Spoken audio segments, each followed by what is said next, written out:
Hello there, and welcome to Before the Modern Age. Tonight, we drift far back in time, into the endless dunes of the Sahara, where sand stretches like an ocean and silence reigns. Hidden beneath this stillness are the traces of a people once powerful, once thriving, now nearly erased by the desert they called home.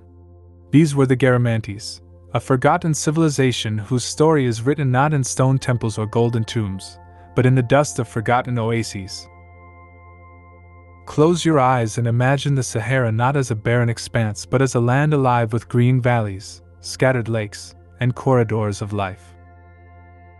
For thousands of years, the desert was not always so dry. It pulsed with water and growth.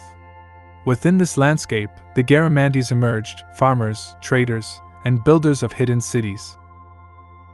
The Garamantes lived in what is today southern Libya, in the Fezzan region.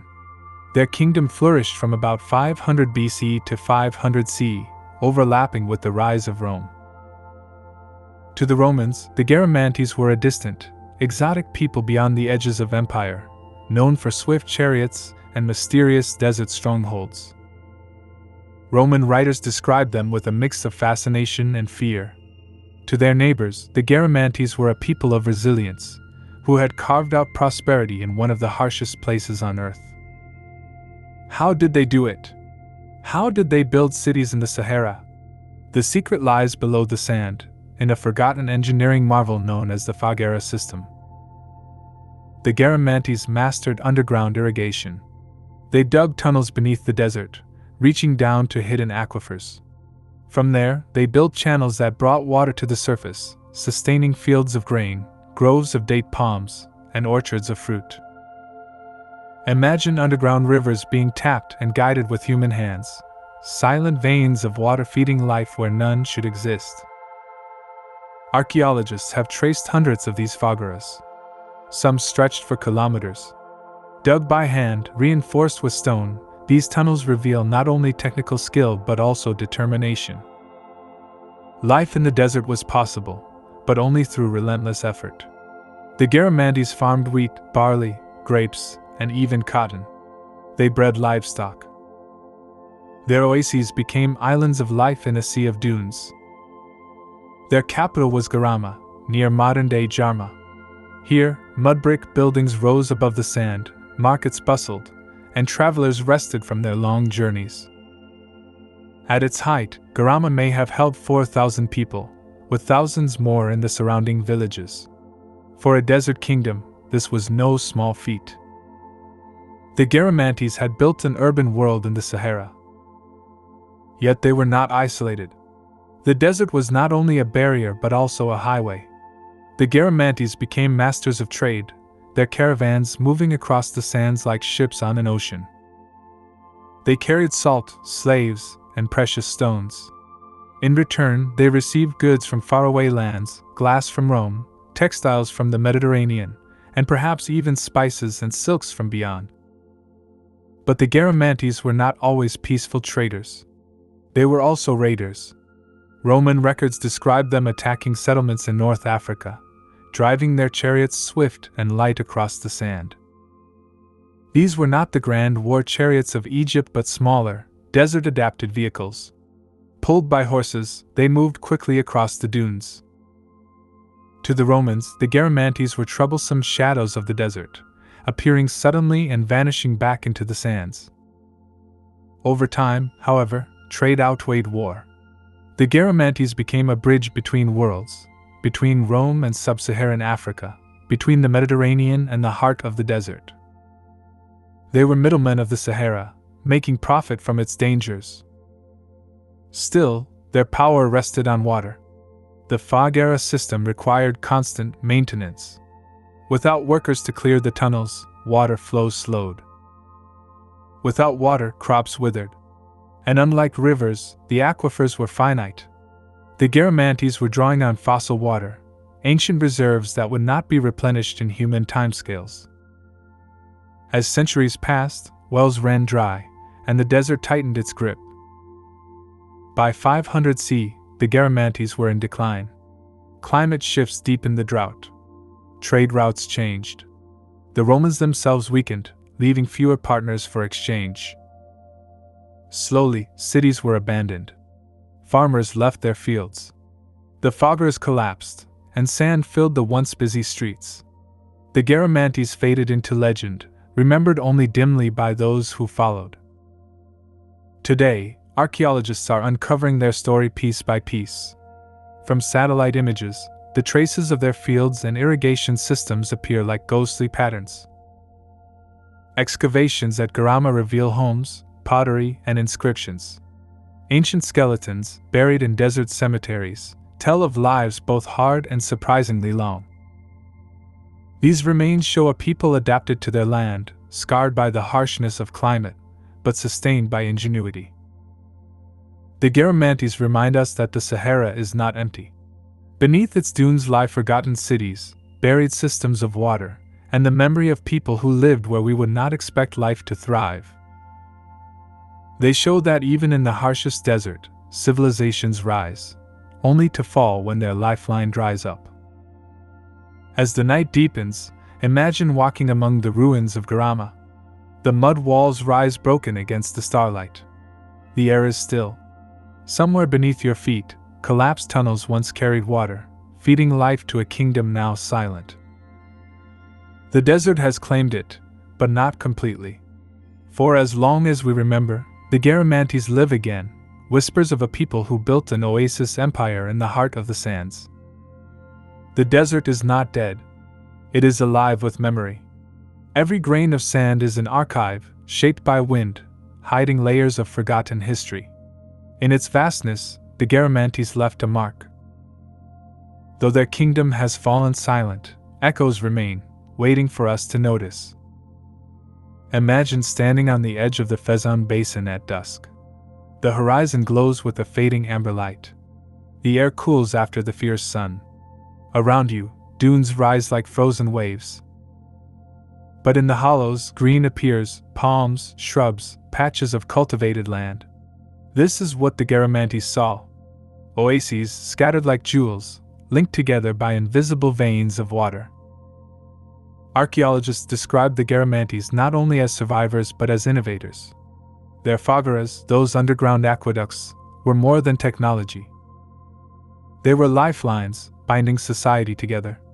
Entire communities labored to keep them flowing. Children carried baskets of soil. Men descended into narrow shafts, chiseling at stone. Women tended fields fed by this hidden water. To work the foggaras was to work for the survival of all. And survival allowed more than farming. It allowed culture. The Garamantes left cemeteries with tombs of stone and earth. In these burial grounds, bodies were laid with care, sometimes adorned with beads, sometimes painted with ochre. Each grave, a message: we were here, and we valued life enough to honor death. Even their art lingers. Rock carvings across the Sahara show images of cattle, camels, and warriors. Some depict chariots, confirming the Roman accounts. Others show scenes of daily life: hunters, dancers, processions. Through these pictures, the Garamantes still speak, though their words have long been lost. To their neighbors, the Garamantes were both mysterious and familiar. They traded ivory, gold, and even people across the desert routes. They received Roman glassware, amphorae, and luxury goods. These finds in their ruins tell us that the Garamantes were connected, not isolated. They were part of a wide web that stretched across continents. The Sahara was not a wall. It was a bridge, and they knew how to cross it. Yet, for all their reach, they did not build in marble or granite. Their cities were made of mud brick, humble but practical. Time and sand wear such buildings away. That is why their memory faded so quickly. Unlike Egypt's pyramids, the Garamantes left no monumental stone. Their greatness was quieter, rooted in adaptation rather than in spectacle. And perhaps that is why their story is so soothing to imagine now. They remind us that endurance often matters more than conquest. That hidden water can sustain life longer than glittering palaces. That silence in the desert can hold more meaning than noise. Close your eyes and picture the night above Garama 2,000 years ago. Stars wheel across the sky, clear and countless. Fires burn in courtyards. The murmur of voices drifts across the oasis. Camels rest after journeys. Children play in narrow streets. A kingdom breathes, fragile but whole. It lasted for centuries. Long enough to shape generations. Long enough to build thousands of foggaras. Long enough to carve its name into Roman histories. And then, like a candle burning down, it faded. But in the quiet, we find comfort. The Garamantes lived where few believed life possible. They built, traded, farmed, dreamed. And though the desert has covered their walls, the idea of them endures. So as you drift toward sleep, let the Sahara stretch around you, an ocean of sand, timeless and deep. Imagine the Garamantes' hidden streams still flowing, far below the dunes. Imagine their voices carried softly by the wind, reminding you that even in the harshest landscapes, life finds a way to bloom. The Garamantes lived between two worlds, the green life of their oases, and the golden emptiness beyond. Their days unfolded slowly, shaped by the rhythm of water and sun. Picture the morning in Garama, their capital. The first light creeps over the dunes, turning the sand from gray to gold. The air is cool, just for a brief hour, before the heat returns. In narrow lanes, families wake. The smell of bread baking in clay ovens rises into the stillness. Children carry water jars to the fields. Farmers step into the groves where date palms reach upward, tall and patient. The Garamantes' food was simple but sustaining. Dates were sweet, packed with energy, eaten fresh or dried for journeys. Barley was ground into flour, baked into flat loaves. Grapes grew in shaded plots, sometimes pressed into wine. With their foggaras, they grew crops unknown in most deserts: figs, olives, even cotton, spun into cloth. Cattle grazed on patches of grass. Goats and sheep provided milk, butter, and meat. Life revolved around the oases, but the desert was always present, an endless horizon reminding them of limits. Beyond the line of palms, survival became fragile. To leave the oasis was to enter a space where only wind and stars could guide you. And yet, the Garamantes did not fear the desert. They used it. They knew its paths, its hidden wells, its shifting routes. They turned the desert into a network, a system of roads across emptiness. Their caravans stretched for miles, camels laden with salt, ivory, or slaves. The Garamantes moved silently, traveling at night when the heat eased, resting in the day under makeshift shelters. The stars guided them. The desert, to outsiders a prison, was to them a passage. In their cemeteries, we glimpsed their beliefs. Graves were built with stone slabs or mud bricks, some shaped like tumuli, small mounds on the horizon. Inside, bodies rested in crouched positions, often wrapped in cloth. Some graves held beads of shell or glass, tokens of trade and status. Red ochre, a pigment used since deep prehistory, stained bones and ornaments. To cover the dead in color was to mark the crossing into another world. We do not know their gods. Their writing, if it existed, has not survived in full. But faint traces suggest they used the Tifinagh script, still known today among the Tuareg. Perhaps prayers were carved into stone, now lost to time. Perhaps chants were whispered at graves, invoking spirits of desert and sky. The Romans, peering south from their empire, never fully understood the Garamantes. To them, these desert people were shadows, raiders, sometimes allies, sometimes enemies. Roman soldiers marched into the Sahara to punish them, but the desert swallowed armies. Heat, thirst, and distance defeated legions more surely than Garamantian spears. And so, the Garamantes remained, untamed, independent, always beyond Rome's reach. As centuries passed, their kingdom became quieter. Caravans slowed. Foggaras collapsed. Sand crept into streets. But even as decline came, the Garamantes endured in memory. Later travelers spoke of ruins in the desert, walls crumbling, towers half buried, wells dry. Local legends told of a vanished people, swallowed by sand for their pride. Today, archaeologists return to those ruins. Using satellites, they map the foggaras from above. Hidden lines beneath the surface reveal ancient irrigation still stretching for miles. In Garama, they uncover fragments, Roman glass beads, clay jars, painted pots. Each is a whisper of a life once lived. Each tells us that the Sahara was never truly empty.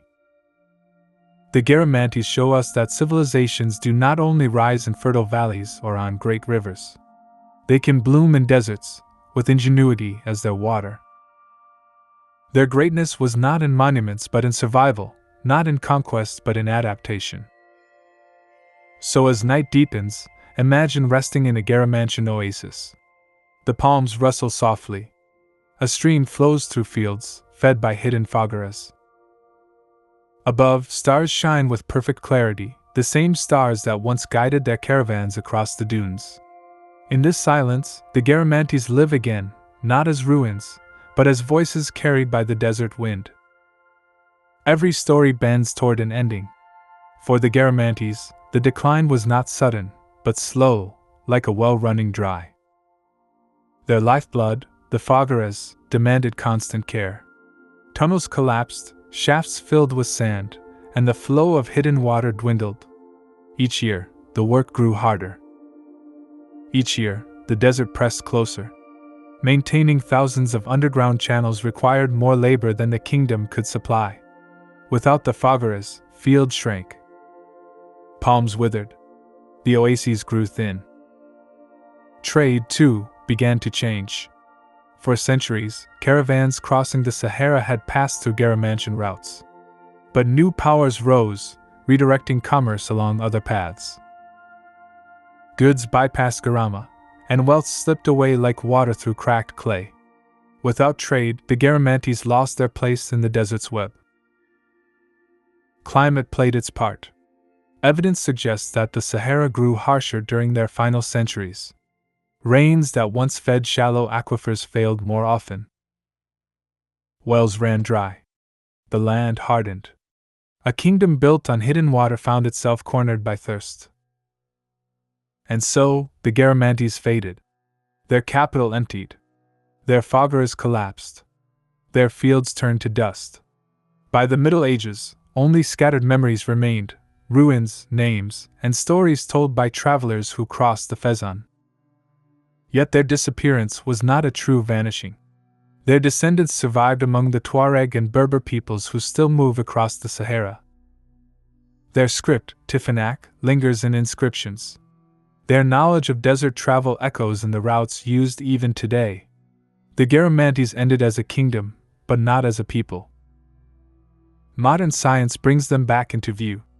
Satellites peer beneath the sands, tracing the ghost lines of ancient foggaras. Archaeologists dig in Garama, uncovering beads of Roman glass, painted pottery, bronze tools, and fragments of daily life. What was once legend has become evidence.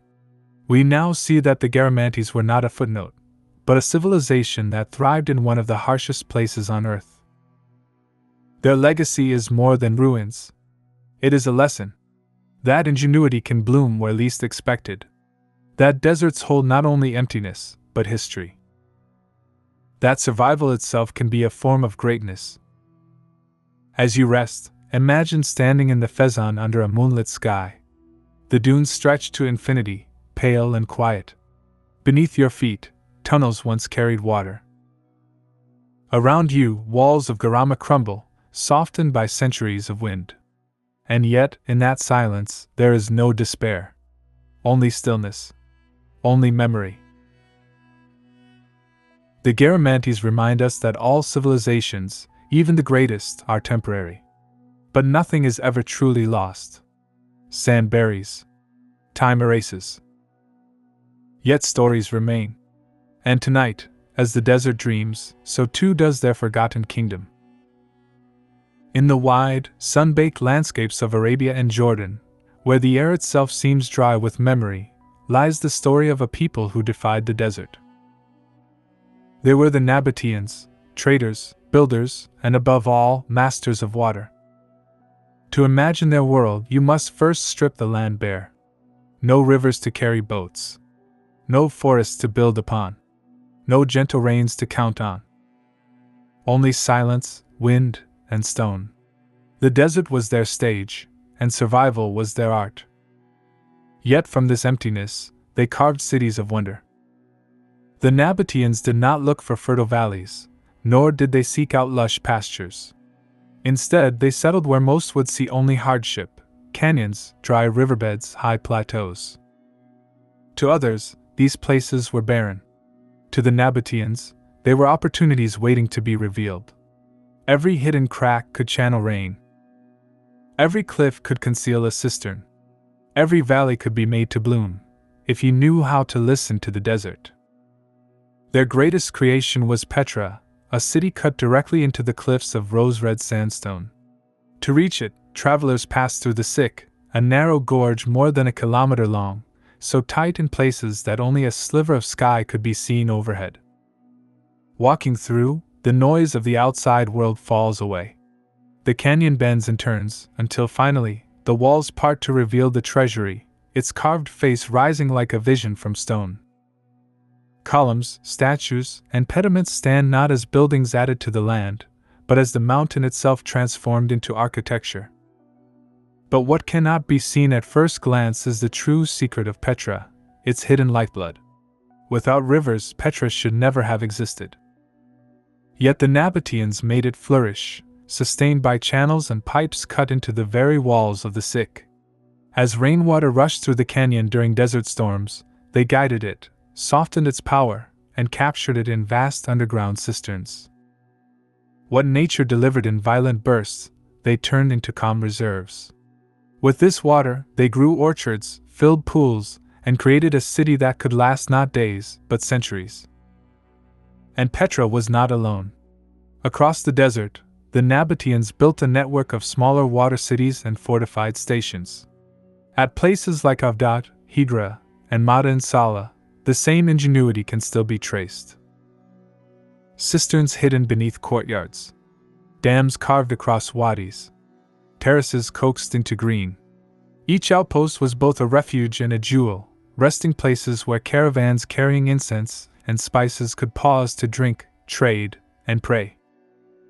To the outside world, the Nabataeans seemed almost magical.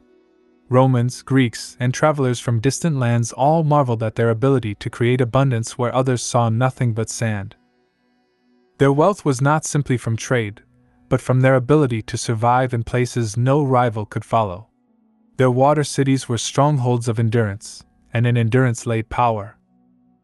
Even today, walking among their ruins, the sense of astonishment remains. In the silence of Petra, you can still trace the grooves of water channels carved neatly into stone. You can still descend into vast cisterns, cool even in the desert heat. You can still imagine the sound of hidden water, flowing quietly beneath the streets. The facades carved into cliffs may dazzle the eye, but the water systems, the invisible veins of the city, were its beating heart. As you drift deeper into this story, let the desert settle in your mind. Picture the horizon endless and pale. Imagine the sun low, the cliffs glowing with shades of red and gold. And in that quiet, know that beneath the ground lies the secret the Nabataeans mastered, that life can endure, not through conquest of nature, but through harmony with it. They listened to the desert, and the desert, in turn, gave them cities of stone and water. To understand the Nabataeans, one must look not only at their monuments, but at the quiet rhythms of their days. Petra and the other water cities were not merely stations for trade, they were living communities, sustained by routines shaped by scarcity and ingenuity. In the desert, daily life was a balance, a measured dance with the elements. The Nabataeans awoke with the sun, as shadows stretched long across the cliffs. In the cool of morning, work began before the heat grew heavy. Water was fetched not from open rivers, but from channels hidden in stone, or cisterns sealed with plaster to keep them pure. Every drop was precious. Families measured it out carefully, enough for drinking, enough for cooking, a little for tending small gardens of herbs or fruit trees sheltered behind stone walls. Waste was unthinkable. To pour water thoughtlessly upon the ground was to pour away life itself. And yet, their cities did not feel barren. On terraces where rainwater had been captured, orchards of olives, grapes, and dates were planted. In courtyards, fountains sometimes trickled, their sounds soft and deliberate. These were not extravagances, but demonstrations of skill, the ability to coax beauty from austerity. Even in a desert kingdom, the Nabataeans lived with moments of abundance, created not by nature's generosity, but by human care. At the heart of their life was engineering, woven invisibly into every aspect of existence. Carved channels lined the sick, disguised as simple grooves in the stone, but in truth guiding rainwater away from the path and into hidden storage. Dams were built across wadis, dry valleys that became raging torrents during storms, slowing the rush of floodwater so that it could be absorbed, not lost. Some cisterns could hold thousands of cubic meters of water, sealed in cool darkness for months, even years. Their plasterwork was so precise that many reservoirs remain watertight even today. Imagine the labor required: workers climbing cliffs to carve channels, artisans mixing lime and ash to make plaster, families carrying water to fill the hidden tanks. Every member of society was bound to water, not only as a necessity, but as a shared trust. Trade caravans, loaded with incense from southern Arabia or spices from India, passed through Petra and its satellites. When merchants arrived, dusty from weeks of travel, they found a miracle waiting. Water to drink, shaded courtyards to rest in, food prepared with herbs grown in desert soil. For these travelers, the Nabataean cities must have seemed like islands in a sea of sand. But the Nabataeans' mastery went beyond the practical. Their engineers knew how to hide. Water systems were often concealed, designed so that outsiders could not easily discover their sources. Wells were camouflaged, reservoirs sealed, channels disguised within the cliffs. This secrecy was defense, for in the desert, to control water was to control power. Invaders might seize temples or markets, but without knowledge of the hidden cisterns, they could not endure. This harmony of daily life and engineering reveals a civilization that did not fight against its harsh environment, but collaborated with it. The Nabataeans did not curse the desert, they learned its language. They studied the flow of rain, the shape of valleys, the way rock held coolness. Where others saw emptiness, they saw opportunity. As night fell, their cities grew quiet again. Oil lamps flickered against carved stone walls. The sound of water, perhaps a drip from a cistern, or a fountain trickling softly in a courtyard, reminded them of the day's work, of the care that sustained them. Life in the Nabataean water cities was never careless, but neither was it joyless. It was a life of balance, where survival itself was a kind of artistry. And so, when we stand today in Petra, gazing at the towering treasury or the grand amphitheater, we must remember, these monuments were only possible because of the invisible network beneath. The Nabataeans' true greatness was not only what they carved into stone, but what they carried within stone, the gift of water, carefully saved, endlessly shared. As you drift further into rest, imagine their world at dusk. The cliffs glowing red with the last light. Merchants gathered in quiet markets, their camels kneeling in the sand. A faint breeze moving through the sick. And somewhere, unseen, water flowing silently through channels in the rock, a reminder that life endures even where it should not. The Nabataeans were more than builders of stone and water. They were also masters of movement. Their cities were not meant to stand in isolation but to form a living network stretched across deserts, mountains, and valleys. This network was made of routes, long, winding paths across lands where only the prepared could travel. Through these routes flowed not armies, but caravans. Not conquests, but trade. And it was here, in the slow, steady movement of goods and ideas, that the Nabataeans built their empire. The ancient world desired incense. In temples from Rome to Babylon, priests burned frankincense and myrrh, their smoke carrying prayers skyward.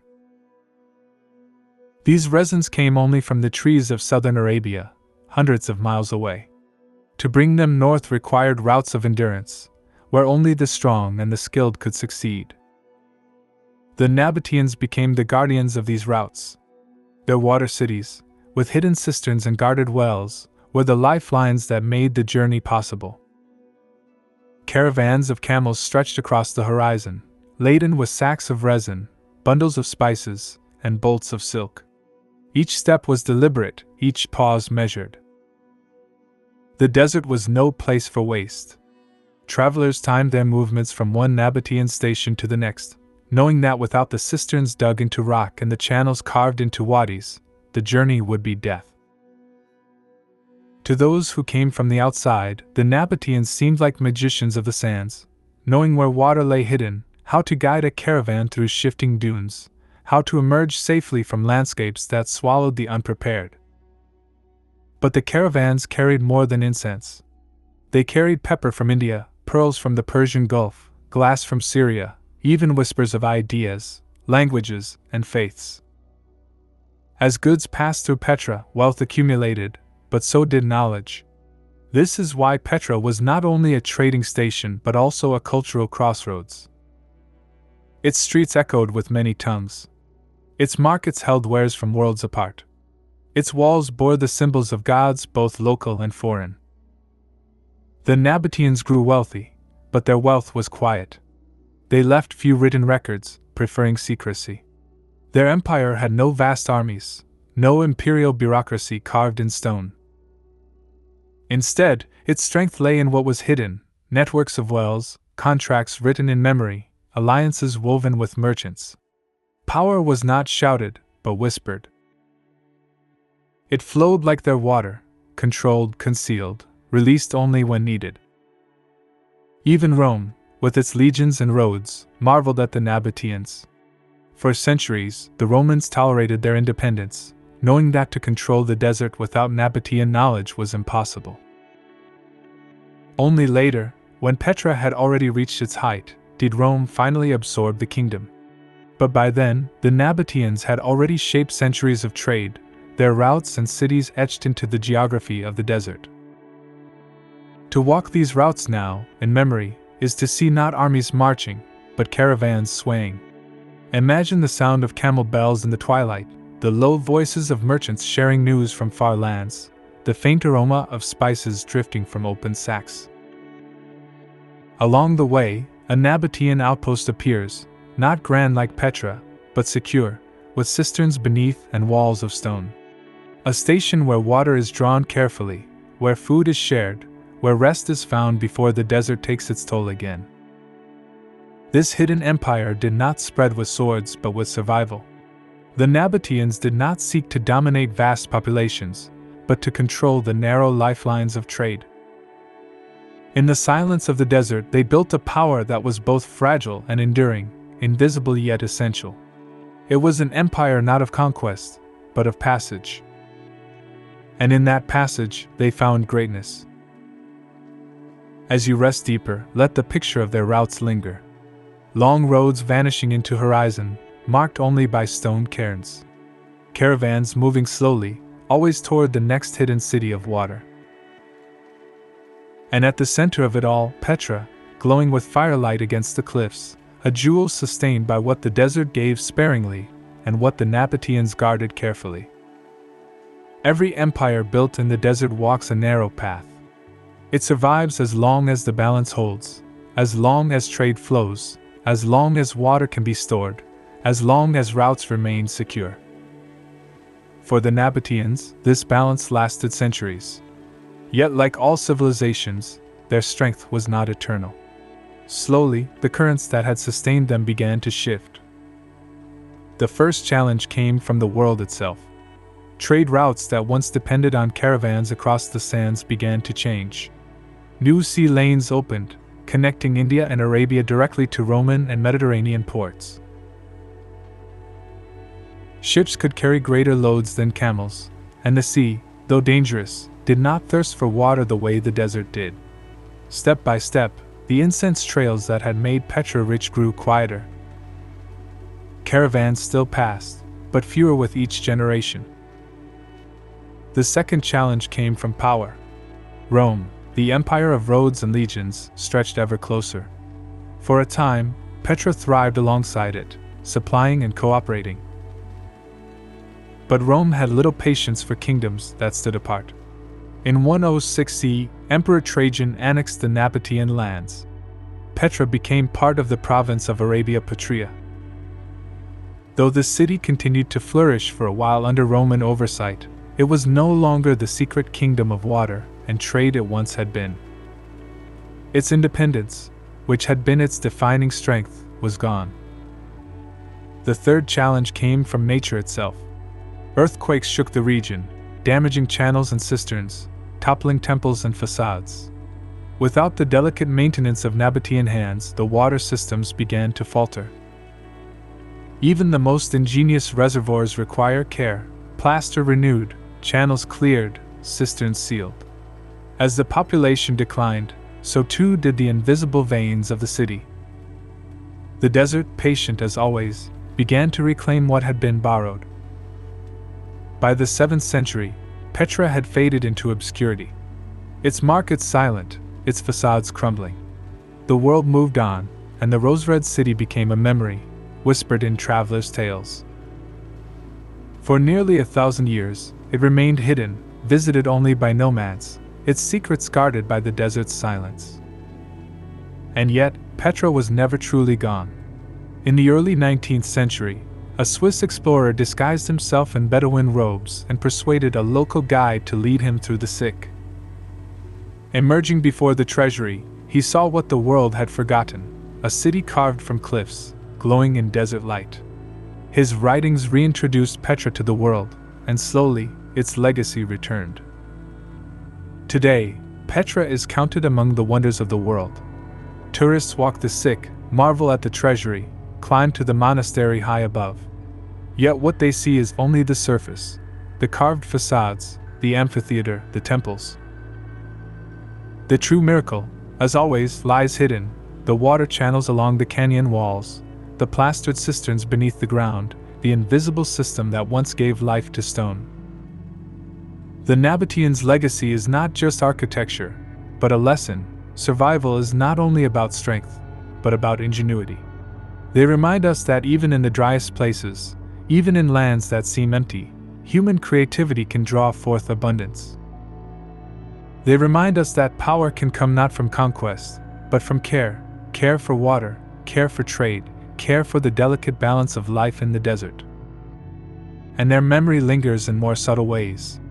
The techniques they used, channeling floods, plastering cisterns, capturing every drop, are studied even now by engineers in arid regions. In Jordan, Saudi Arabia, and beyond, echoes of Nabataean methods live on in modern water management. Their empire has passed, but their wisdom flows still. As you drift deeper into rest, imagine Petra not as ruins, but as it once was. The treasury glowing not with tourist cameras, but with oil lamps. Streets filled with voices of traders, camels resting in shaded courtyards, fountains trickling in silence. The desert held at bay, not by force, but by knowledge. And above it all, the cliffs rising eternal, watching, remembering.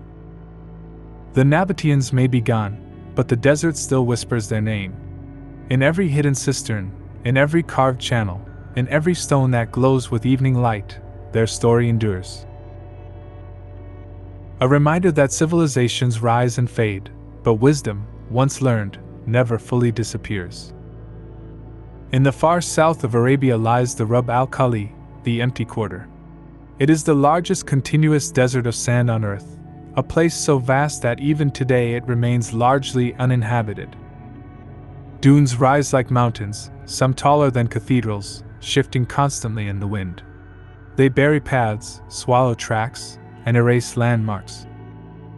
To stand there is to feel both awe and insignificance, for the silence is immense, and the scale beyond comprehension. It is a landscape that seems eternal, and yet it hides stories of things that were not meant to last. Among those stories is the legend of Ubar, sometimes called Uram of the Pillars, sometimes the Atlantis of the sands. It is said that once, in the heart of this wilderness, there stood a city of wealth and wonder. Its towers gleamed like ivory against the desert sky. Its wells reached deep into the ground, offering water where none should flow. Caravans loaded with frankincense and myrrh rested there before continuing northward, and its merchants grew rich from the trade. But pride led to downfall. According to the Quran, the people of Iram turned away from justice and were destroyed by a mighty wind. Bedouin tales added that one day the city simply vanished, swallowed whole by the shifting sands. For centuries, the tale hovered between myth and history. Travelers heard whispers of it in Bedouin poetry, where singers evoked towers rising like pillars, now gone without a trace. In the bazaars of Damascus and Cairo, merchants spoke of a city lost, known only to the desert itself. Scholars debated whether it had ever existed. Some called it a fable, no different than Atlantis of the Greeks, a moral story about arrogance and divine punishment. Others wondered if a true city had once stood along the ancient incense routes, later erased by nature. The mystery persisted because the setting was so fitting. The empty quarter is a world designed to hide things. Winds sweep dunes across the land like tides across an ocean, burying what lies beneath. An entire caravan could disappear there, and within days not a trace would remain. How much easier, then, for a city, once abandoned, to sink into silence, grain by grain, until its memory was all that survived. The rise of modern exploration brought new eyes to the old story. In the mid-20th century, as satellite imaging improved, researchers began to notice faint scars in the landscape, lines running across the desert, converging on a single location. These were not rivers, nor natural ridges. They resembled the paths of ancient caravans, trails worn by centuries of hooves and feet. At their crossing point lay the hint of ruins, buried in sand and stone. Could this be Ubar? Excavations revealed the remains of towers, of walls, of a settlement built near a great sinkhole. Some believed they had found the lost city, while others cautioned that what was uncovered might be one outpost among many, not the legendary Iram itself. But in truth, the name matters less than the echo. Whether one city or many, there had been places in the desert that rose on the wealth of frankincense, and some of them had indeed vanished, their stories kept alive only in scripture and song. To imagine Ubar is to walk in two worlds at once. On one hand, the city of legend, a place of mighty towers, bustling markets, and flowing water, radiant and proud. On the other, the city of memory, ruins broken by time, swallowed by sand, its name carried forward only by the winds. Both are true, for every legend grows from some root of reality, even if the branches twist into myth. As you drift into rest, picture the empty quarter as the ancients described it, a sea of dunes, shimmering in moonlight, stretching farther than the eye can see. Somewhere beneath those waves of sand lies a story, a city of pillars, a people who rose and fell, and the eternal desert that swallowed them whole. Ubar, Atlantis of the desert. A reminder that greatness, no matter how high it climbs, must still bow before time and the shifting earth.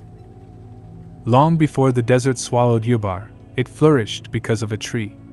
Not a tall cedar or an oak of mighty branches, but a small, hardy tree that grew in the rocky valleys of southern Arabia. From its bark oozed a fragrant resin, frankincense.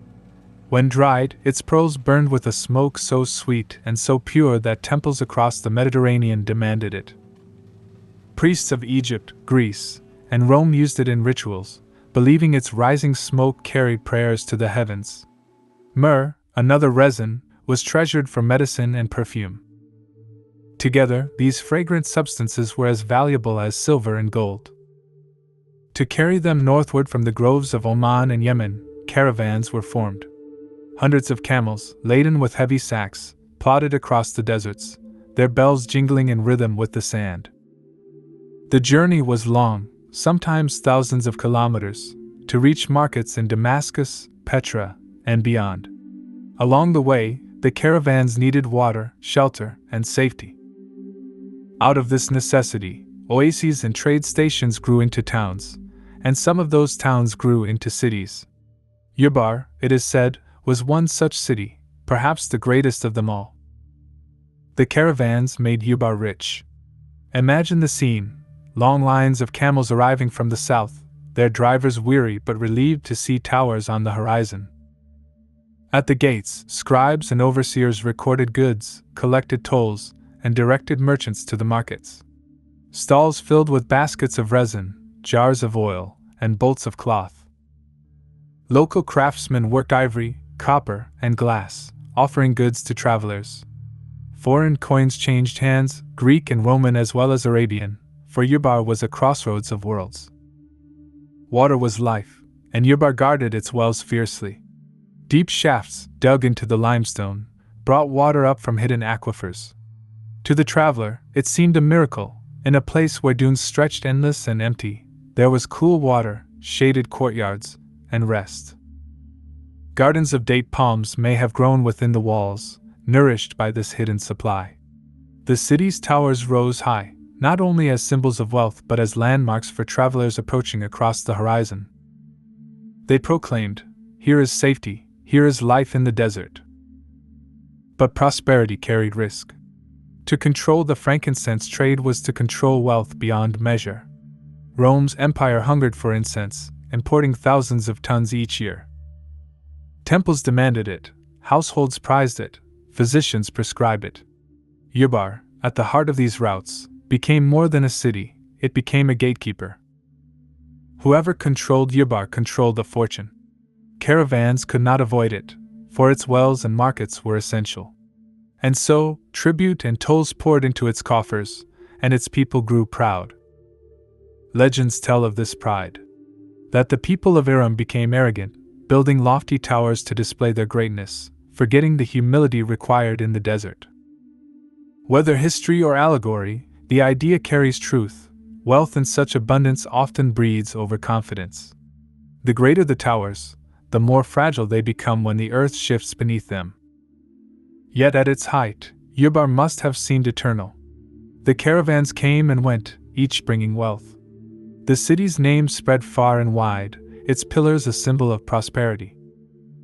Travelers carried tales of its markets, its towers, and its wells back to their homelands. For those who entered through its gates, it was not merely a resting place.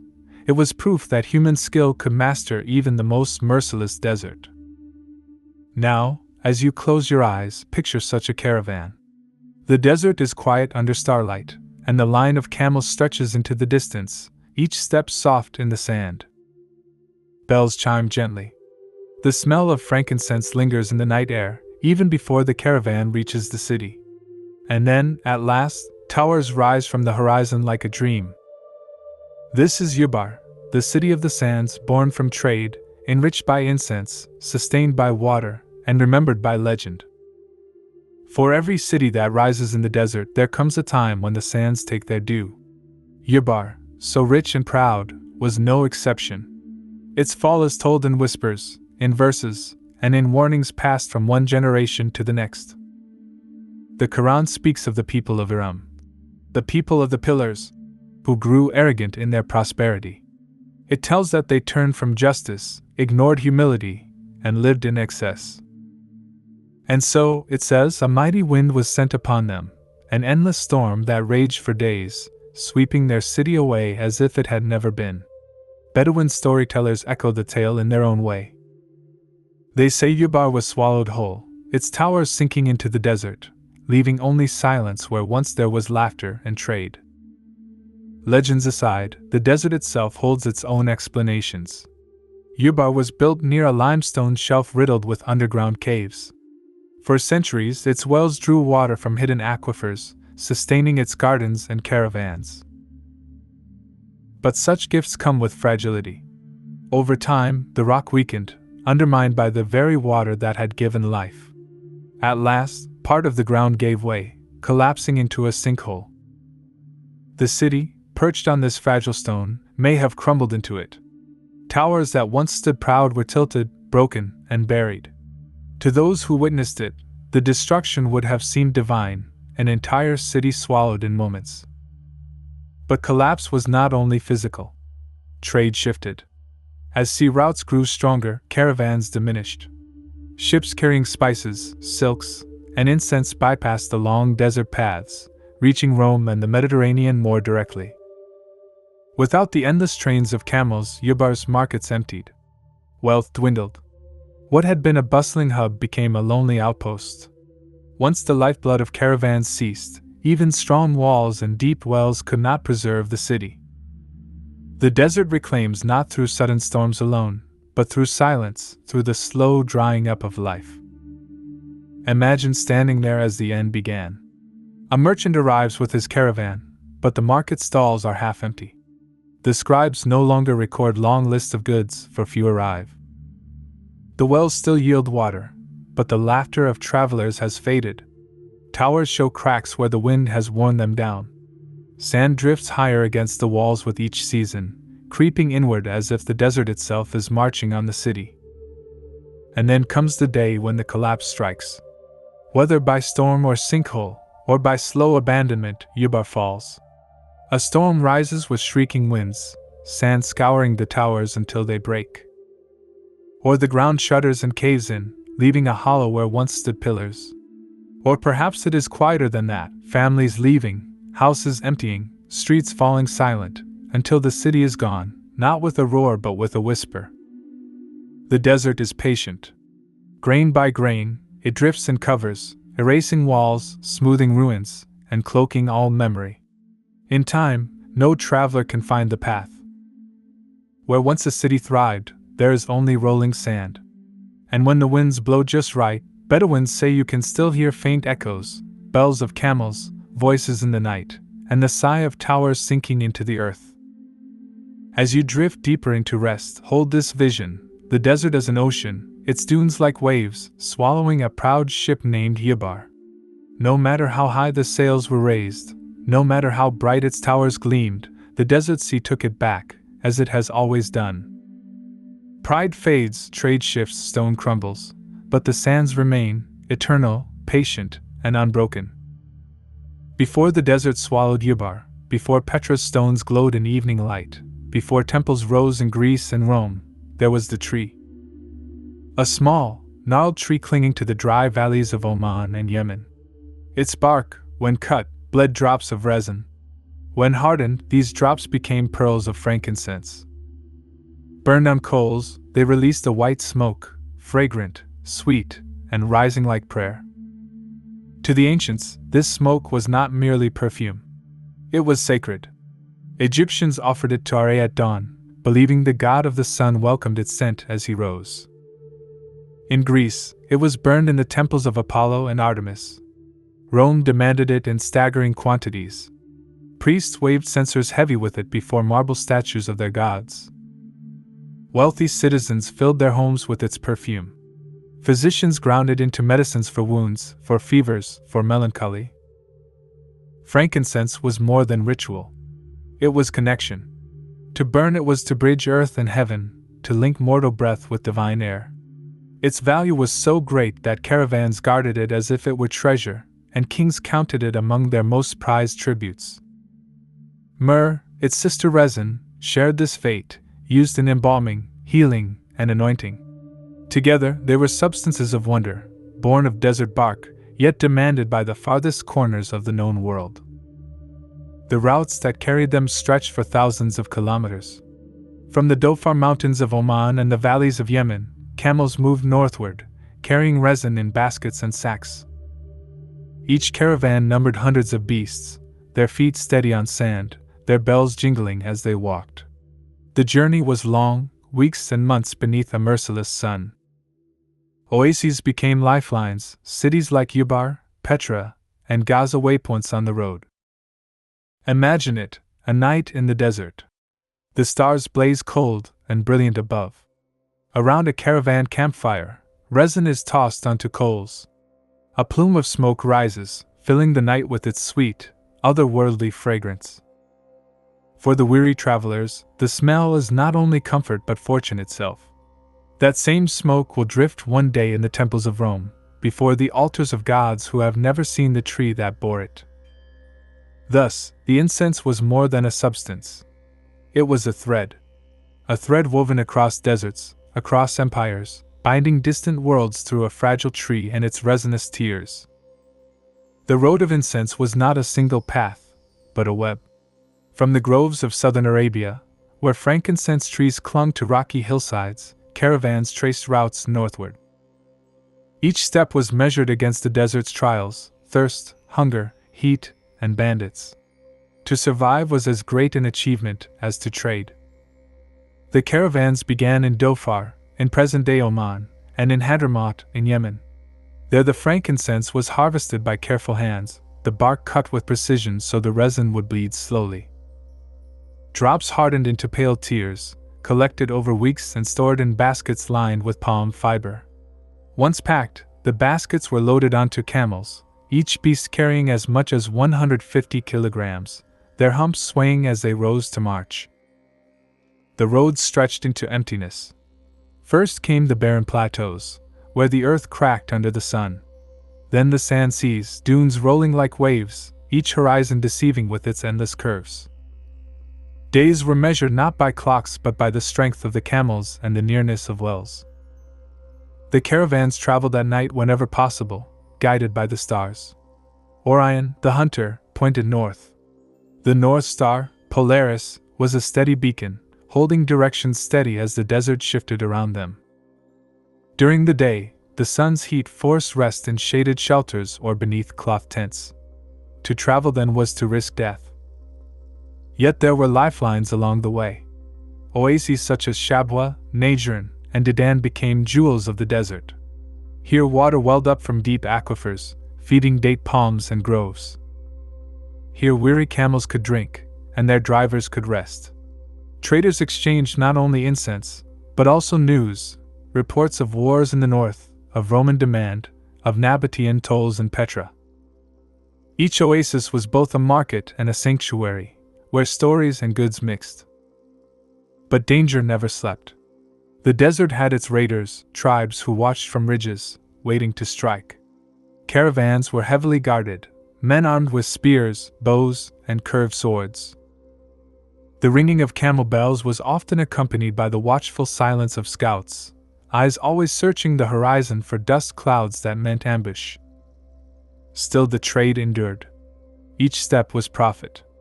For when a single load of frankincense reached the north, its value multiplied tenfold.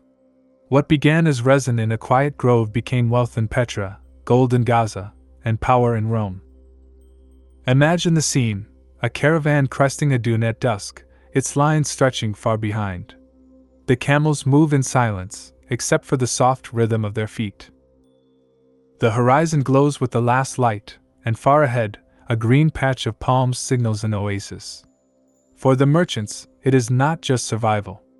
It is proof that the road, long, harsh, and merciless, will carry them forward. The incense road was no myth.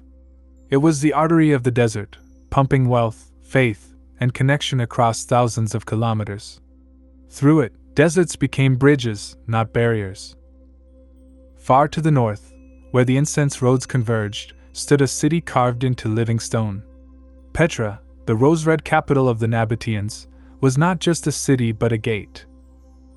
Whoever controlled Petra controlled the passage of frankincense, and with it, the pulse of wealth that flowed through deserts into the heart of empires. Petra was hidden in a valley, its approach through a narrow gorge known as the Sick. High cliffs of sandstone rose on either side, glowing red and gold in the desert sun. At the end of this passage, travelers emerged to face a vision unlike any other, the treasury, a facade cut into the cliff face, its columns and carvings shining like a palace of the gods.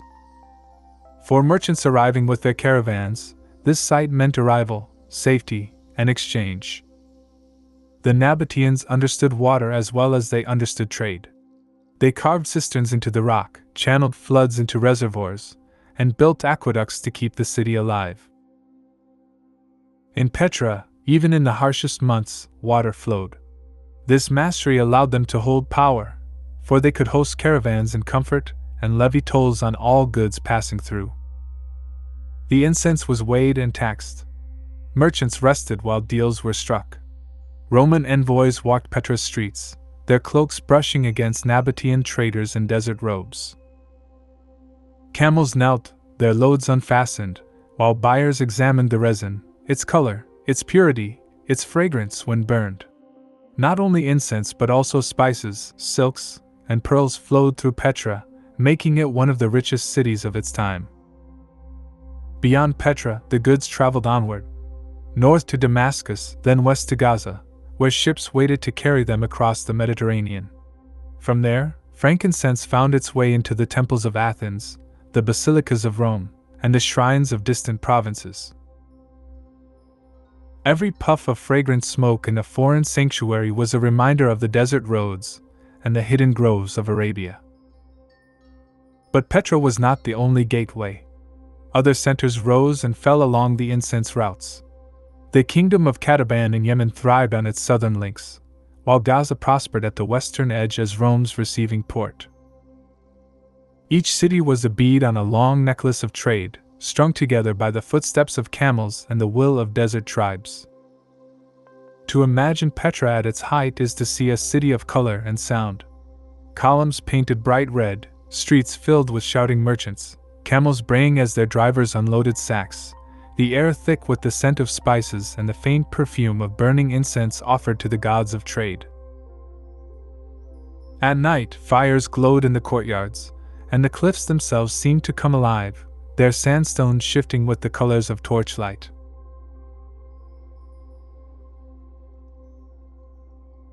And yet beneath all the grandeur lay a simple truth.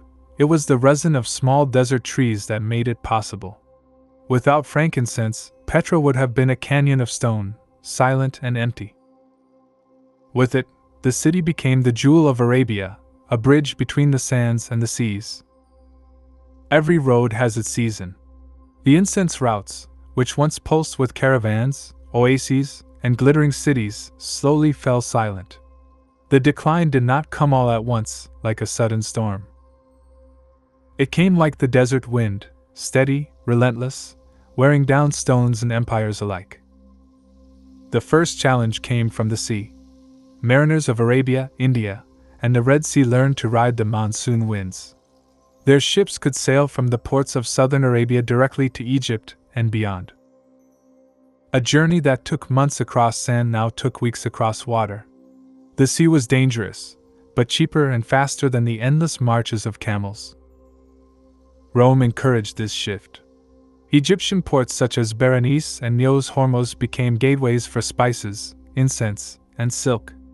Goods bypassed Petra, bypassed the caravan tolls, and moved instead along sea lanes patrolled by Roman galleys. The desert roads, once the veins of empire, began to dry. The second blow was spiritual. The spread of Christianity changed the demand for incense. In the temples of Rome and Greece, incense had been essential, a constant offering to the gods. But the Christian church frowned upon pagan smoke. It was not eliminated altogether.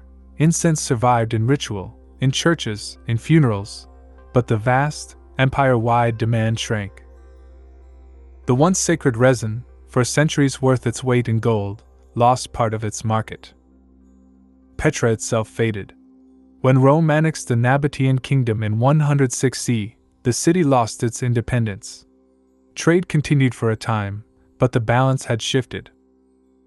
By the 3rd and 4th centuries, Petra's streets grew quiet. The carved facades remained, but the caravans that once filled its valleys dwindled. Sand crept in. Water channels fell into disrepair. The rose-red city became a ghost, remembered only in whispers. The incense lands of southern Arabia also withered. Kingdoms like Hadramaut and Cataban, once wealthy from resin, collapsed under shifting alliances, wars, and the loss of caravan wealth. Ubar, the fabled city of pillars, was abandoned to sand and memory. And yet, the trees endured. In the valleys of Dhofar, frankincense trees still grow, their bark still bleeding resin as it did thousands of years ago. Local harvesters continue the ancient craft, though their loads no longer march with caravans across the desert. Instead, the resin is packed into boxes, shipped by trucks and planes, sold in markets far from the groves where it began. The incense roads are quiet now. No camel bells echo in the dunes, no smoke curls from campfires at midnight. But if you walk the old paths, the silence is not empty. The stones remember. The carved walls of Petra glow in the same evening sun.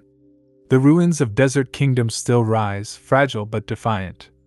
And in the resin's fragrance, still burned in temples, in homes, in rituals, you can sense the memory of a world once bound together by smoke. The incense road teaches a quiet lesson. Even the most sacred trade, even the most powerful city, is shaped by time. Empires rise, religions shift, and deserts reclaim what is theirs. But memory, like the scent of frankincense, lingers long after the fire is gone.